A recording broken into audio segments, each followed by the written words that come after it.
நமஸ்காரங்க. இந்த முறை குரு பயிற்சி பலன்கள் சம்பந்தமாக உங்களை சந்திப்பதில் பெருமகிழ்ச்சி கொள்கின்றேன். 2/6/2026 செவ்வாய்க்கிழமை குரு பகவான் மிதுன ராசியிலிருந்து கடகராசிக்கு பயிற்சி ஆவதை முன்னிட்டு இந்த ஆண்டு மிதுன ராசிக்காரர்களுக்கு குரு பயிற்சி எப்படி இருக்கும் என்று பார்க்க இருக்கின்றோம். பொதுவாக ராசிக்கு 2, 5, 7, 9, 11 குரு வரும் காலம் ஒரு நற்பலன்கள் தரக்கூடிய ஆண்டாக அமையும் என்பதில் சந்தேகமில்லை. குரு பொதுவாக தனக்காரகன் என்பதால் தனிநபர் பொருளாதாரமாக இருந்தாலும் சரி, அல்லது ஒரு நாட்டினுடைய அல்லது உலக பொருளாதாரமாக இருந்தாலும் சரி, குரு பகவான் பொருளாதாரத்தை நிர்ணயிக்கக்கூடிய ஒரு முக்கியத்துவம் வாய்ந்த கிரகம்.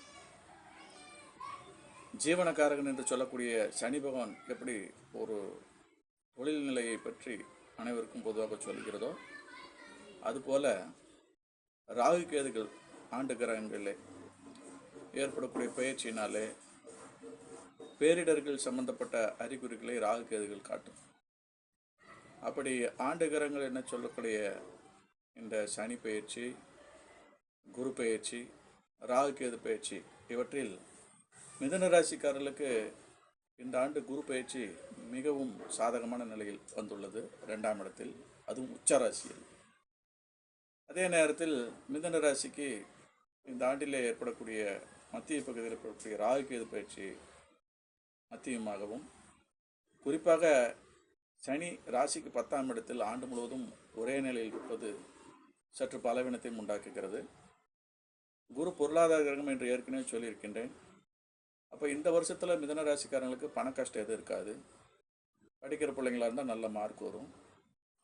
உத்தியோகத்துக்கு காத்திருக்கலாம்டா உத்தியோக முயற்சியில் வெற்றி அடைகிறதுக்கும், வேலை வாய்ப்புகள் நல்ல முறையில் அமைகிறதுக்கும், பதவி உயர்கள் கிடைக்கிறதுக்கும், மேலதிகாரிங்க ஆதரவு கிடைக்கிறதுக்கும் இது கொஞ்சம் வளர்ச்சியான வருஷம்.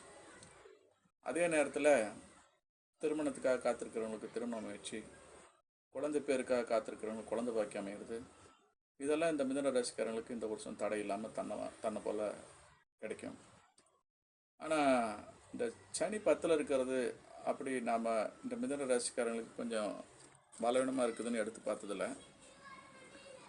பொதுவாக ராசிக்கு 10ல் இருக்கிறத கர்ம சனின்னு சொல்கிறோம். அந்த சனியோட பார்வைகள் எங்கெங்கே விழும் அப்படிங்கிறது ஒரு கணக்கு. அந்த வகையில் இந்த சனியோட பார்வை மிதுன ராசிக்கு 4ஆம் இடத்தை பார்க்கும். அதனால் இந்த ஆண்டில் பொறுத்த வரைக்கும் தாயாரோட ஆரோக்கியத்தில் கவனமாக இருக்கணும். உறவுகளுக்குள்ளே கொஞ்சம் சின்ன மனக்கசப்புக்குள்ள வர பார்க்கணும். அது ஒரு விஷயத்தில் கொஞ்சம் அப்பா விட்டு கொடுத்து போகிறது நல்லது. அதே போல் குழந்தைகள் விஷயத்தில் ஆரோக்கியம் கெடலாம், அவங்களோட கல்வி பாதிக்கலாம், அவங்களோட நட்பு ஓட்டங்களை எல்லாம் கொஞ்சம் கண்காணிக்கிறது நல்லது. அதே போல் ஒரு புது சொத்து வாங்கிறது விஷயத்துல எல்லாம் ஒரு சாதாரண பொருளுக்கு அதிக விலை கொடுத்து வாங்குற மாதிரி சூழ்நிலைக்கெல்லாம் வரலாம், கவனமாக இருக்கணும். அதுபோல் பணக்கஷ்டம் இல்லை, குரு பகவான் நல்ல நிலையில் இருக்கிறாரு சொன்னால் கூட இந்த வருஷம் எந்த அளவுக்கு வருமானம் வருதோ அதுக்கு 2 பங்கு சுப விரயங்களும் ஏற்படும். அதனால் இந்த ஆண்டில் பொறுத்த வரைக்கும் நல்ல வருஷம்தான். ஆனால் மேம்போக்கான சொகுசு விஷயங்களில் நிறைய விரயங்கள் ஏற்படும். அதில் கொஞ்சம் கவனமாக இருந்து சிக்கனமாக இருந்துக்கிட்டால் போதும். ராகு கேது வயதானவர்களை குறிக்கக்கூடியது. ஆண்டின் மத்திய பகுதியில் ராகு கேது பயிற்சி சரியில்லைன்னு சொல்லியிருக்கனால தாத்தா பாட்டி அம்மா அப்பச்சி இந்த மாதிரி வயசானவங்க வீட்டில் இருந்தாங்கன்னா அவங்க ஆரோக்கியத்தில் இந்த வருஷம் பெரிய செலவுகளோ சின்னமான கஷ்டத்தை கொடுக்குற மாதிரி இழப்புகளோ சந்திக்கிறதுக்கு வாய்ப்பு இருக்குது. இந்த சங்கடங்கள் எல்லாம் குறிப்பாக நவம்பர் 1லேருந்து ஒரு 3 மாதம், அதாவது தீபாவளியிலேருந்து பொங்கல் வரைக்கும் கொஞ்சம் அதிக கடுமையாக இருக்கும்.